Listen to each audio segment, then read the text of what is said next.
Halo Sobat AdSense, salam pintar. Berjumpa lagi bersama Kak Majid, tutor geografi adsense.id. Pada video kali ini kita akan membahas mengenai materi dinamika kependudukan bagian pertama.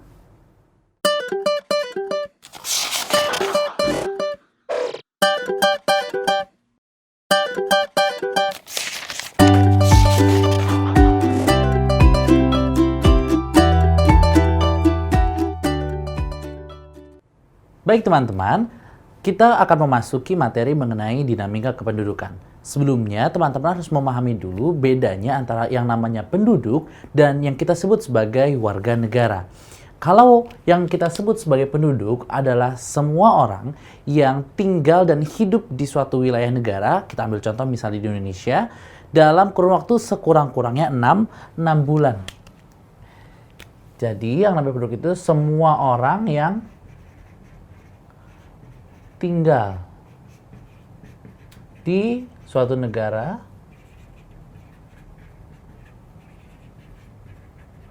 sekurang-kurangnya berapa lamanya? 6 bulan. Nah, berarti kalau ada orang asing yang tinggal di Indonesia selama 1 tahun, dia termasuk penduduk Indonesia bukan? Termasuk penduduk Indonesia, maka penduduk itu bisa WNI dan juga WNA. Yang jelas mereka harus tinggal di suatu negara, misalnya di Indonesia. Nah, ini akan berbeda dengan yang kita sebut sebagai warga negara. Kalau warga negara itu berdasarkan KTP-nya, berdasarkan paspornya. Siapa? Orang yang memiliki kewarganegaraan. Indonesia, kalau kita sebut sebagai WNI, ya. Kalau selain warga negara Indonesia, kita sebut dia sebagai warga negara asing. Misalnya ada warga negara Amerika Serikat sedang berlibur ke Indonesia selama beberapa bulan. Nah, itu kita masukkan dia sebagai WNA, bukan warga negara Indonesia. Nah, mengapa kita harus membedakan ini? Karena nanti kita akan temukan juga ada warga negara Indonesia yang sedang tinggal di luar negeri, misalnya sedang studi di Jepang selama 3 tahun misalnya. Itu artinya dia merupakan warga negara Indonesia yang sedang menjadi penduduk negara Jepang. Nah, itu merupakan perbedaan antara penduduk dan warga negara. Nah teman-teman, setelah kita memahami perbedaan antara apa itu yang kita sebut sebagai penduduk dan apa yang kita sebut sebagai warga negara, sekarang kita akan masuk lebih lanjut yang kita maksudkan dengan yang namanya dinamika penduduk. Nah, ini merupakan materi kita yang utama, dinamika penduduk. Apa itu? Merupakan perubahan dari jumlah penduduk secara terus-menerus, perubahan kondisi penduduknya, khususnya adalah dari jumlah penduduknya. Nanti dari sini bisa kita turunkan ada kelahiran, ada kematian, ada juga perpindahan penduduk. Nah, mengapa kita mempelajari ini di pelajaran geografi? Karena yang kita maksudkan dalam dinamika kependudukan di sini adalah dalam konteks keruangannya. Jadi jangan dilupakan, kita mempelajari geografi, maka ini yang paling penting, konteks keruangan. Konteks spasialnya atau konteks keruangannya. Mengapa demikian? Karena kalau kita melihat yang namanya dinamika penduduk itu tidak hanya bisa kita perhatikan dari konteks ruangan saja, bisa dari konteks perekonomian misalnya, atau juga dari konteks sosialnya. Nah, tapi yang kita maksudkan di sini adalah dinamika dari konteks ruangannya. Maka yang nanti akan lebih ditekankan adalah ketika ada penduduk itu pindah, nah, melakukan mobilitas. Yang kita maksud mobilitas di sini adalah mobilitas berupa perpindahan fisik, bukan perpindahan status sosial. Nah, kalau perpindahan status sosial itu dipelajarinya nanti di pelajaran sosiologi. Nah, karena kita yang belajar di sini adalah geografi, yang kita perhatikan paling utama jangan dilupakan ada namanya konteks ruangannya. Nah, dinamika kependudukan dalam konteks ruangan itu maksudnya bagaimana sih sebenarnya teman-teman? Nah, kita melihat suatu fenomena yang ada dalam dinamika di suatu penduduk di suatu wilayah. Maka kita harus turunkan lagi ada yang namanya wilayah. Wilayah apa? Tentu yang paling luas dari seluruh dunia. Tapi biasanya kalau kita perhitungan mulainya dari negara. Se-Indonesia, bagaimana sih dinamika kependudukannya, berapa jumlah penduduk yang mengalami kelahiran, berapa kematian, berapa pertumbuhan penduduknya, berapa orang yang berpindah dari suatu negara, dari Indonesia ke negara lainnya. Bisa juga yang lebih kecil, misalnya kalau Indonesia ada provinsi. Kemudian ada lagi konteks wilayah apa? Kabupaten atau kota. Sampai nanti yang terkecil biasanya konteksnya sampai tingkat desa. Nah, ini merupakan konteks keruangannya. Jadi yang kita perhatikan adalah space-nya dan interaksinya juga dengan fenomena alam yang ada di situ. Misalnya, mengapa di suatu tempat penduduknya lebih banyak dibandingkan dengan tempat yang lain? Kalau kita perhatikan di Indonesia saja, kita akan menemukan bahwa sebagian besar, lebih dari setengah penduduk Indonesia itu tinggalnya di Pulau Jawa. Apa sih yang sebenarnya membedakan dengan pulau-pulau lain di Indonesia? Nah, nanti akan kita perhatikan lebih lanjut mengapa ada suatu tempat yang memiliki konsentrasi penduduk yang tinggi, seperti Pulau Jawa misalnya, dan ada pulau lain atau di daerah lain yang memiliki konsentrasi penduduk yang rendah, seperti misalnya kalau Indonesia adalah Pulau Papua dan Pulau Kalimantan. Kita akan lebih lanjut mendalami itu di pertemuan yang nanti. Oke teman-teman, sekarang yang akan kita perhatikan dari dinamika kependudukan yang pertama adalah mengenai angka kelahiran atau kita sebut dia sebagai natalitas. Nah, natalitas merupakan angka dari kelahiran. Kelahiran yang dimaksud di sini adalah kelahiran yang dalam keadaan hidup ya teman-teman ya. Oke, ada beberapa cara untuk menghitung angka kelahiran seperti yang sudah kita perhatikan di sini. Yang pertama ada namanya angka kelahiran kasar atau dalam bahasa Inggrisnya CBR, Crude Birth Rate. Oke, apa itu? Jumlah bayi yang lahir dalam keadaan hidup ya selama 1 tahun waktu perhitungan dibagi dengan jumlah penduduk total penduduknya, jumlah penduduk keseluruhan, mau dia bayi, orang dewasa, laki-laki, perempuan, pada tahun perhitungan dikalikan dengan konstanta. Misal, kita ingin menghitung yang namanya angka kelahiran kasar tahun 2020, maka kita harus perhatikan jumlah bayi yang lahir dalam keadaan hidup sampai usia dia 1 tahun selama tahun berapa? Tahun 2020 yang kita ingin hitung, dibagikan dengan jumlah penduduk di suatu tempat tersebut selama tahun 2020, dikalikan dengan konstanta. Berapa konstantanya? Konstantanya ini semua adalah 1000 ya. Konstantanya sama dengan 1000. Oke. Itu untuk angka kelahiran kasar. Berikutnya ada angka kelahiran umum atau General Fertility Rate. Apa itu? Jumlah bayi yang lahir dalam keadaan hidup selama 1 tahun penghitungan. Oke, misalnya kita hitung tahun 2020, maka selama 1 tahun ini adalah tahun 2020. Dibagi dengan jumlah penduduk wanita pada usia reproduktif. Nah, kita asumsikan usia reproduktif perempuan itu adalah usia 15 sampai dengan 49 tahun. Ya, usia reproduktif itu adalah usia ketika perempuan sudah mulai mengalami menstruasi sampai dengan dia mengalami menopause. Nah, tapi dalam untuk perhitungan, untuk memudahkan, kita generalisasi usia 15 sampai dengan 49 tahun. Dikalikan dengan konstanta. Dan ingat, jumlah penduduknya ini pun selama tahun perhitungannya. Kalau kita menghitung untuk tahun 2020, maka jumlah penduduknya adalah penduduk pada tahun 2020. Konstantanya lagi-lagi juga 1000. Cara menghitung yang ketiga adalah dengan angka kelahiran menurut usia spesifik. Maksudnya usia spesifik dari ibunya. Oke, atau Age Specific Birth Rate, bahasa Inggrisnya ASBR. Bagaimana caranya? Kita lihat jumlah kelahiran bayi dari wanita usia X, misalnya kita ingin mencari kelahiran dari ibu-ibu yang berusia 25 sampai dengan 30 tahun. X-nya berarti jumlah penduduk dari usia 25 sampai dengan 30. Yang lahir dari perempuan usia segitu berapa, dibagi dengan jumlah penduduk wanita pada usia X tersebut. Misalnya tadi usia 25 sampai dengan 30 tahun. Dikalikan dengan konstanta. Konstantanya 1000. Nanti kita temukan hasilnya adalah berapa persen. Berapa angka kelahirannya menurut usia spesifik tersebut. Nah, itulah dia teman-teman beberapa cara untuk melakukan perhitungan terhadap angka kelahiran atau natalitas.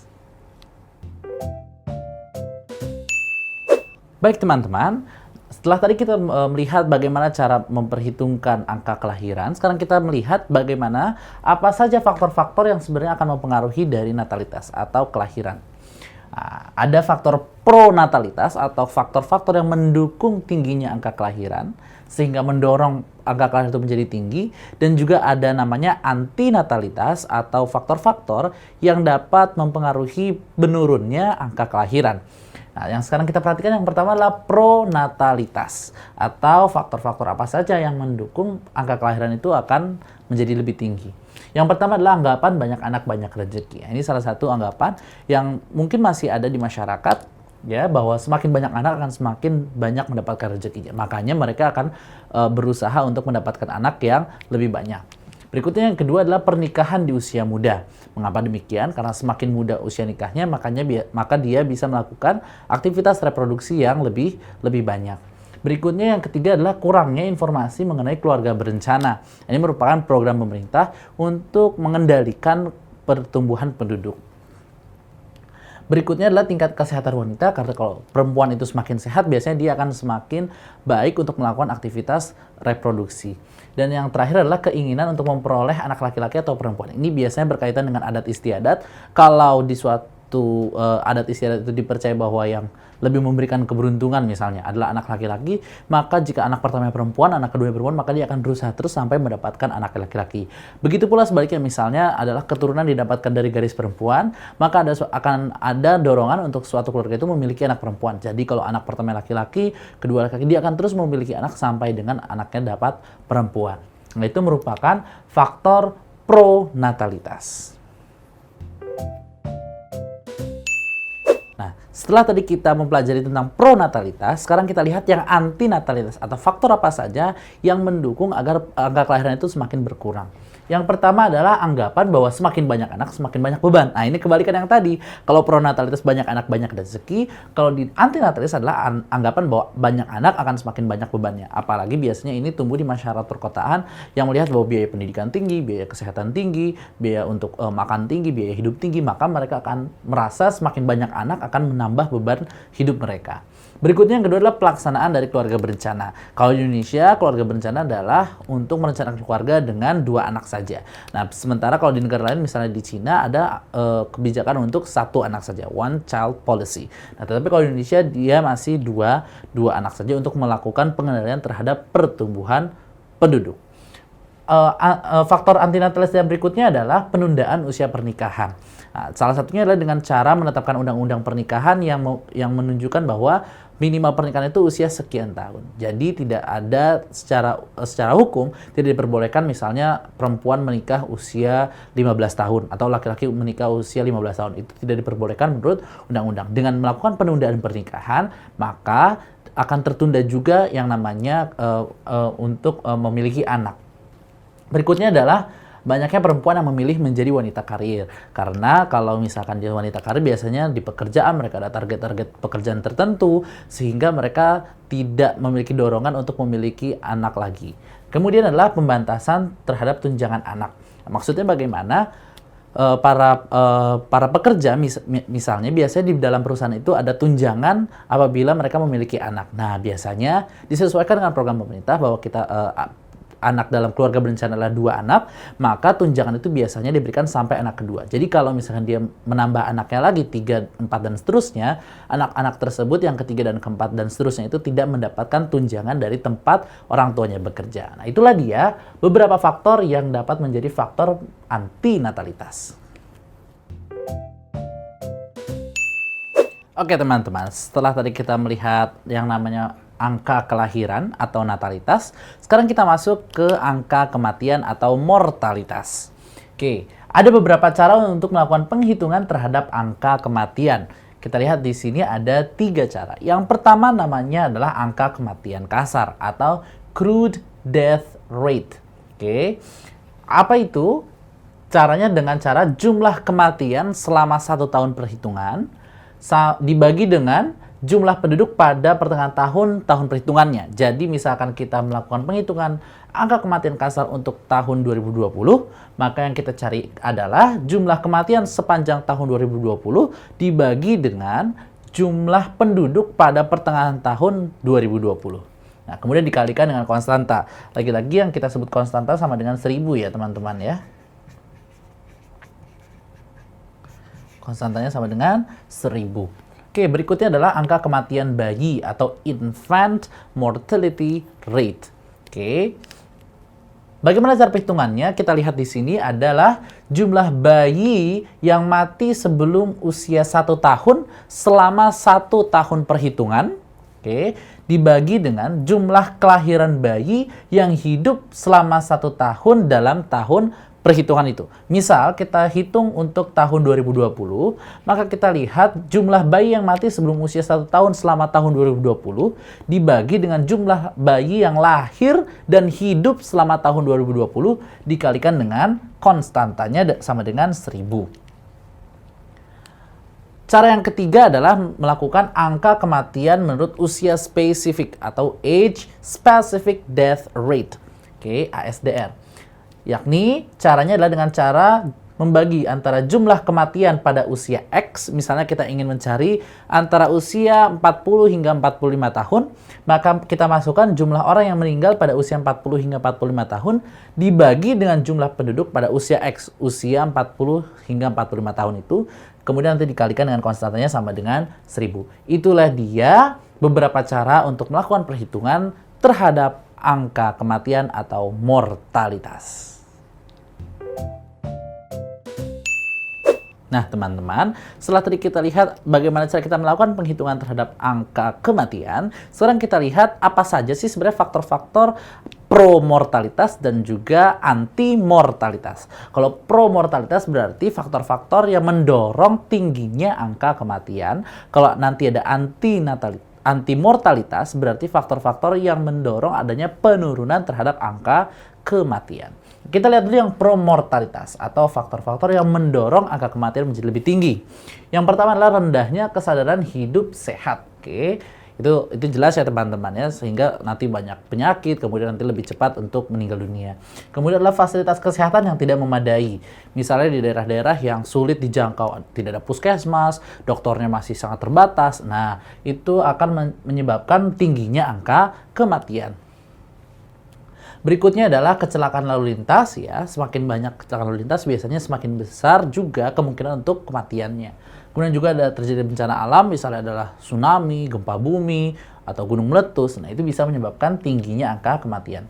Berikutnya adalah peperangan. Ya, misal terjadi perang, maka yang namanya perang itu akan diserang menggunakan senjata-senjata yang dahsyat yang bisa menyebabkan kematian. Maka angka kematian pun akan menjadi lebih tinggi. Kemudian yang terakhir adalah adanya bunuh diri. Nah, ini merupakan salah satu faktor lagi yang menyebabkan tingginya angka kematian. Nah, teman-teman, setelah tadi kita lihat faktor yang pro-mortalitas atau mendukung tingginya tingkat kematian, kita lihat yang sekarang adalah anti-mortalitas atau yang menyebabkan angka kematian itu menurun. Oke, yang pertama adalah tingginya kesadaran hidup sehat. Nah, sehingga kesehatan lebih baik masyarakatnya, sehingga harapan hidupnya menjadi lebih tinggi.